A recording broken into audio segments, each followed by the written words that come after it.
Em, por fin llegamos al libro noveno de la República, en el que, como vamos a ver, se, se llega a lo que bien podemos considerar como un primer final de la República. Bien, en este libro noveno se va a cerrar todo un arco argumental que empezó en el libro segundo, eh, que tuvo lugar en la conversación que van teniendo Glaucón y Adimanto con Sócrates, y en la cual el punto principal era que Sócrates mostrara, eh, contra la opinión de Trasímaco y la opinión de la mayoría, que es más provechosa, más útil y por tanto conduce a mayor felicidad la justicia que la injusticia. Bueno, esto es lo que ya viene preparando Sócrates durante muchos libros y lo que va a llegar a hacer en este libro noveno. Habíamos dejado a Sócrates hablando del alma tiránica. Bien, de hecho, habíamos dejado a Sócrates hablando del estado tiránico, que es de lo que se ocupa en el libro octavo, en su tramo final. El estado tiránico se caracterizaba por estar, digamos, por tener una vida política totalmente a la merced de la arbitrariedad de un solo hombre, de un tirano, o de una camarilla, de un grupillo de gobernantes tiranos. Estaba claro, entonces, que en aquel estado, decíamos el 99,9% de la población, es decir, la inmensísima mayoría, eran súbditos. No les quedaba otra sino obedecer lo que el tirano de turno hiciera pasar por justicia. Por tanto, desde la perspectiva del Estado, podríamos decir que la inmensa mayoría era infeliz, la inmensa mayoría de sus ciudadanos era infeliz, dada esta situación, y que por tanto ese Estado debía ser el más infeliz de todos, el que conducía a mayor infelicidad. En el extremo opuesto del estado ideal justo, esbozado por Sócrates. En el libro noveno toca detenerse no tanto ya en el estado tiránico, sino en el alma del tirano, es decir, en el interior, en la vida anímica del tirano. Ya habíamos adelantado que para Sócrates el rasgo principal del tirano el rasgo principal del alma tiránica es su insaciabilidad. El tirano se ha ido acostumbrando a lo largo de su vida, lo han ido acostumbrando, también quizá podríamos decir, a dar curso siempre a sus necesidades, a sus deseos, cualesquiera cual fuera la índole de estos deseos. Por tanto, el tirano, por lo que se caracteriza es por querer satisfacer todos los deseos que se le presentan, uno tras otro, uno tras otro. El tirano nunca tiene suficiente. Por tanto, desde la perspectiva del alma individual, del tirano, el robo, la violencia que ejerce sobre otros, ¿no? Su comportamiento injusto respecto al resto de la población, respecto a sus súbditos,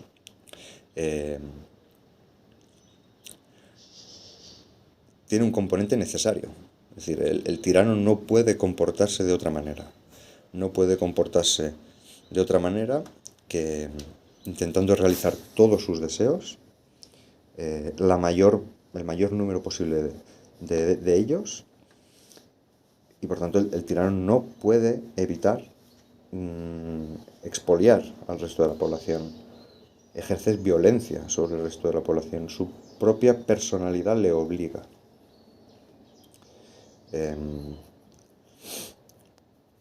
Por tanto, lo que Sócrates quiere hacer ver es que lo que aparentemente era libertad absoluta en el tirano, por su posición política, realmente es servidumbre absoluta. ¿Sí? Ya no solo en el Estado tiránico, el principio de libertad que imperaba en democracia se ha tornado en su opuesto para la mayor parte de la población, que ya no es libre sino sierva del tirano. Ya no solo es eso, sino que en la propia personalidad del tirano no puede hablarse ya de libertad, sino que el tirano, bien mirado, no tiene donde pararse quieto. Está obligado por su naturaleza a intentar dar curso a sus deseos, sean estos buenos o malos, sean estos justos o injustos. Ya no tanto para el Estado, sino incluso para él mismo. El Estado, el tirano, de alguna manera es esclavo de sí mismo, ¿no? Esto puede pensarse también si aplicamos la analogía entre el Estado y el alma individual. En el Estado se ve muy claro que, en el Estado tiránico se ve muy claro que dado que hay un gobernante y una inmensa masa de súbditos, el Estado, en términos generales, es un estado donde no impera la libertad. Pero si aplicamos esa misma analogía, esa analogía la aplicamos al caso del alma individual, ya no encontramos una instancia dentro del alma que sea la que se beneficie de esa libertad absoluta. El tirano es a la vez gobernante y súbdito, pero es 99,9% de veces más súbdito que gobernante. O sea, el alma del tirano está compuesta por una multitud de deseos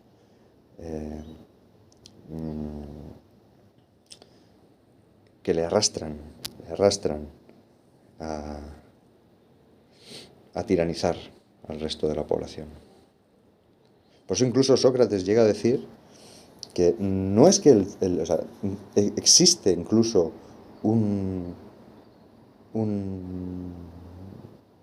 tipo de alma más infeliz que el tirano, que el alma tiránica. Que el alma tiránica no es la situación psicológica más triste en la que se puede pensar.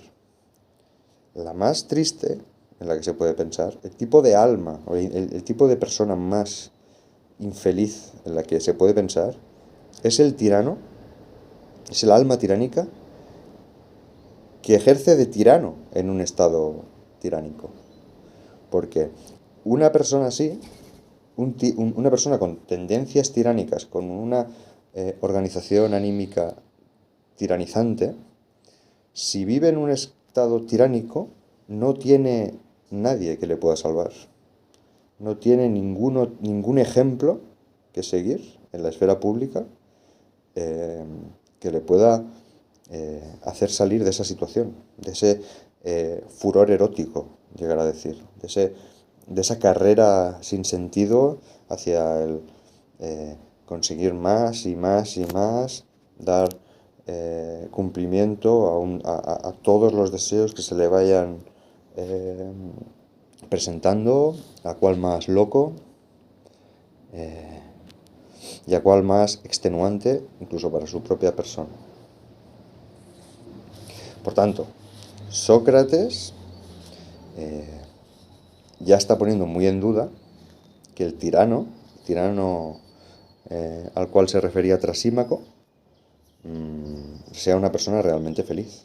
Es decir, que la injusticia que enarbolaba Trasímaco realmente salga a cuenta, realmente le rente al individuo, por mucho que aparentemente goce de una libertad que le sitúa más allá del bien y del mal, más allá de las leyes, más allá de las costumbres y de la inmensa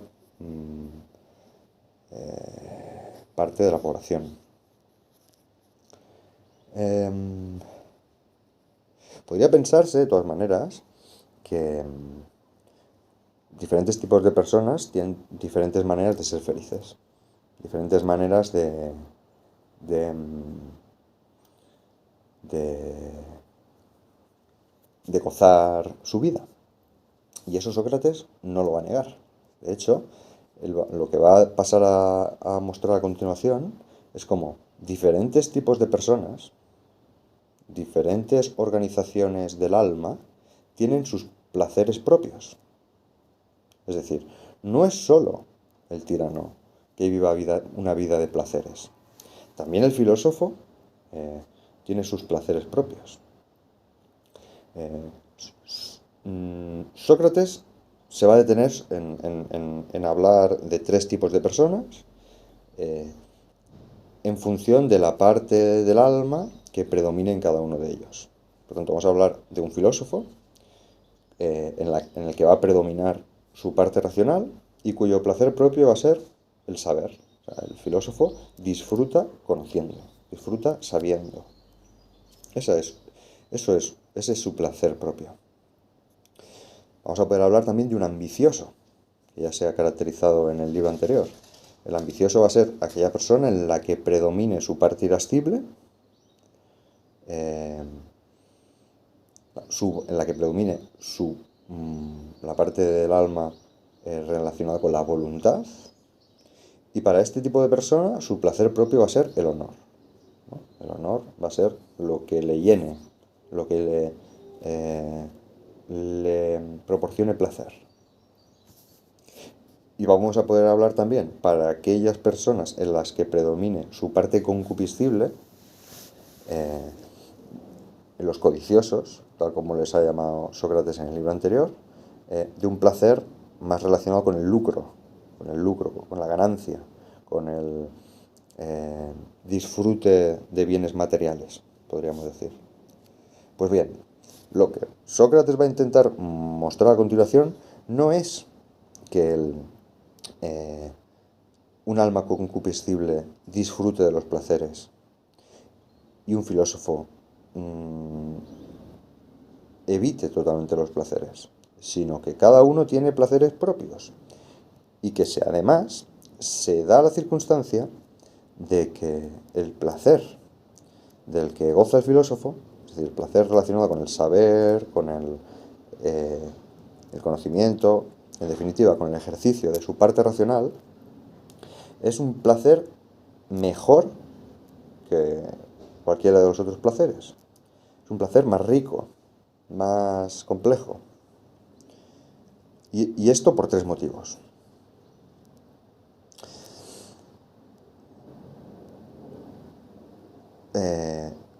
Dice Sócrates que el filósofo obtiene tres victorias sobre el codicioso, o sobre el tirano incluso. Primero, que su placer, el placer propio, es más lúcido. Es decir, conoce más.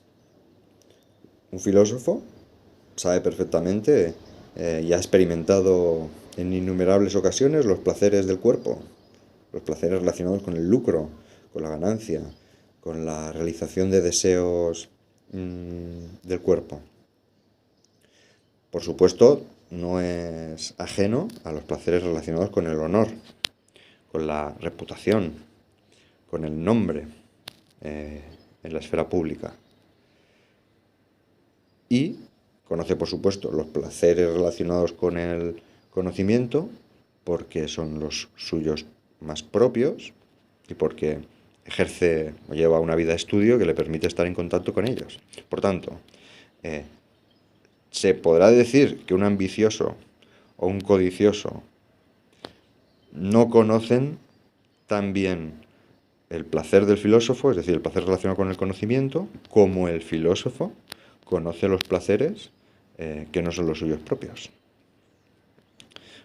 Pongamos que un tirano conocerá los placeres relacionados con el cuerpo, pero no conocerá los placeres relacionados con el conocimiento. En cambio, un filósofo conoce los unos y los otros, su placer más propio y los placeres que le son más ajenos. Esa es la primera victoria del filósofo. Esa es la primera victoria del alma ordenada racionalmente, del alma aristocrática.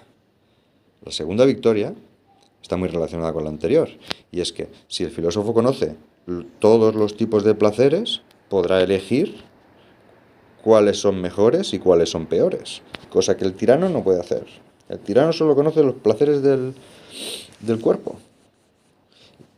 Podrá intuir los placeres relacionados con el conocimiento, pero no los conoce tanto como los conoce el filósofo, ni los conoce lo suficiente como para poder elegir entre unos y otros. Esa es la segunda victoria del filósofo. Y la tercera victoria, que es la definitiva, es que los placeres del filósofo, dice Sócrates, son más reales. Los placeres del filósofo son más reales que los placeres del ambicioso o que los placeres del codicioso, porque su objeto, aquello de lo que gozan, es más real. Es más real el conocimiento que tiene el filósofo que la realización instantánea y momentánea y pasajera de los deseos del cuerpo que puede tener un codicioso.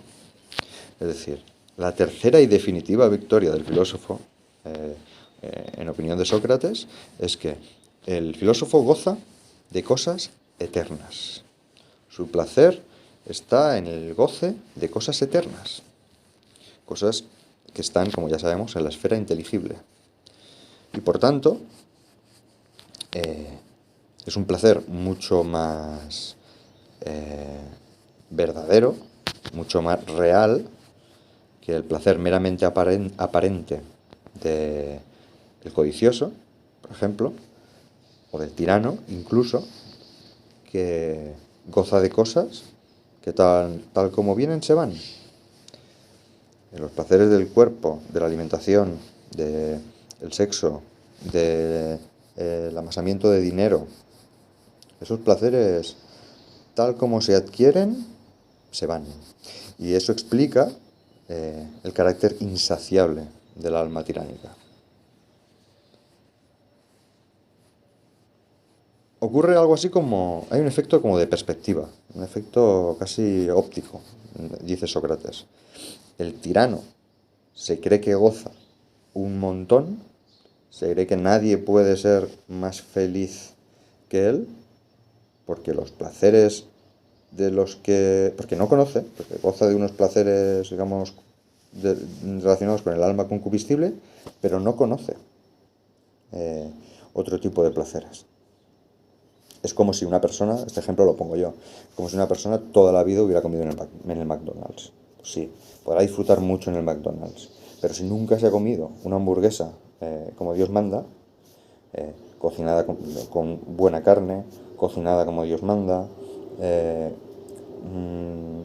con unos acompañamientos de buena calidad, con un pan de buena calidad, preparada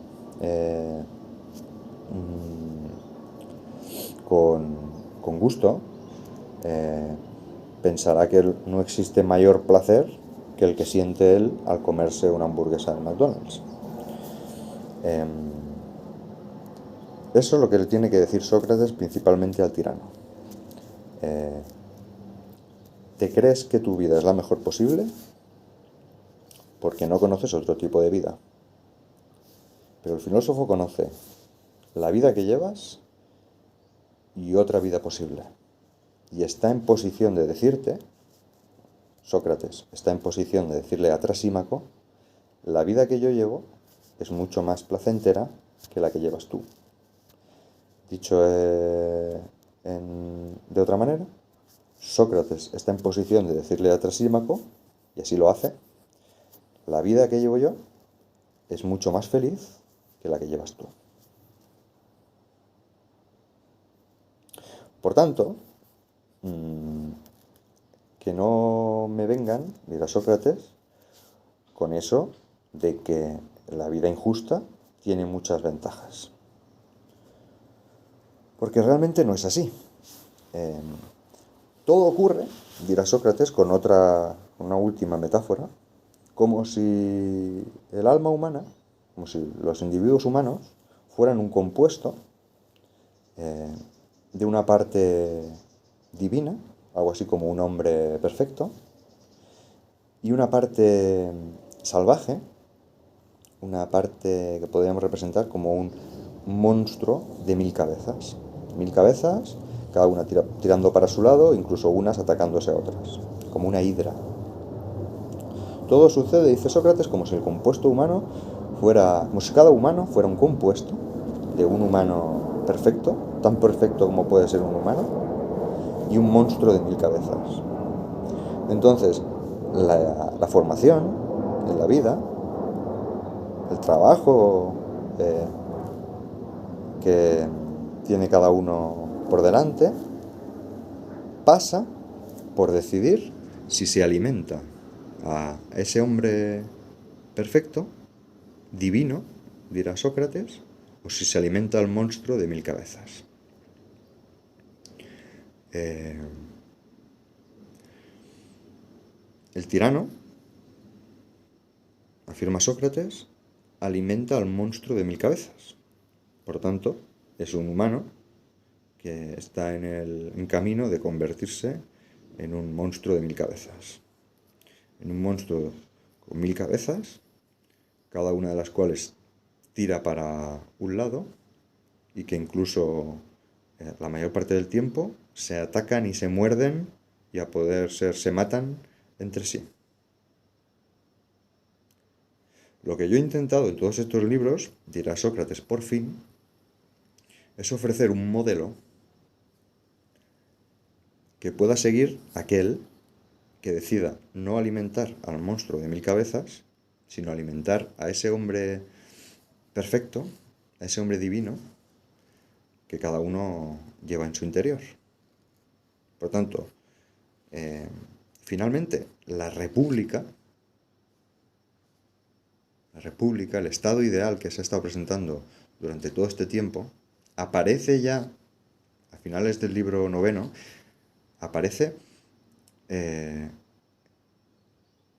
como una idea que aunque no fue una idea de Estado, que aunque nunca en la vida pudiera ser realizado en un estado real, visible, sensible, como una idea que ya valdría como modelo de el buen gobierno que debe tener un alma consigo misma.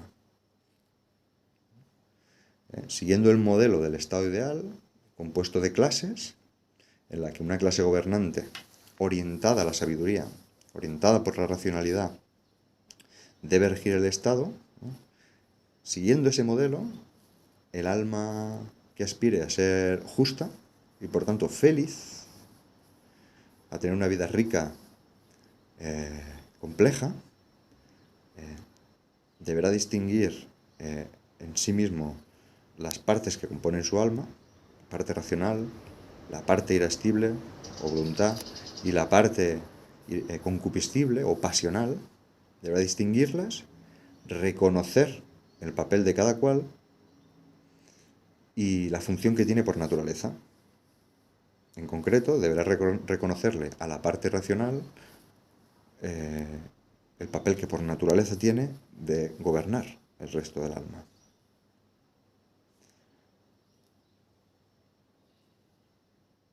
Aparece ya definitivamente otro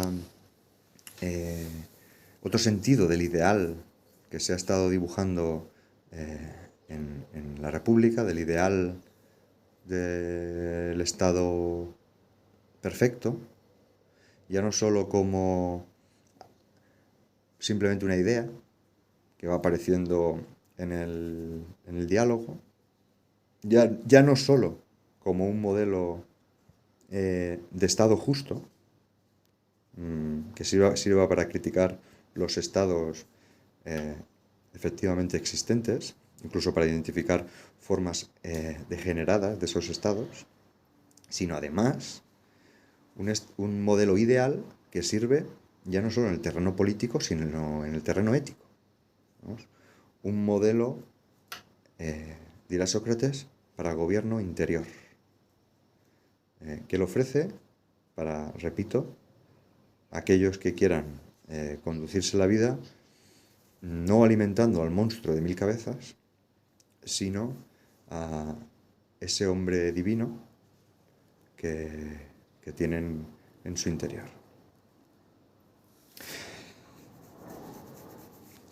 Y se cierra así la parte, digamos, se llega así a un primer final de la República, porque, digamos, Sócrates ya ha contestado trabajosamente, quizá no de la manera que esperaba Trasímaco, con una definición rápida y clara, con la que empezar a batallar, sino dando un largo rodeo, que espero que más o menos se haya ido siguiendo, para contestar la pregunta, para intentar decirle por lo menos mostrarle por lo menos a Trasímaco, a Glaucón y a Dimanto, por qué es mentira, es una apariencia que la injusticia sea más útil y más provechosa que la justicia.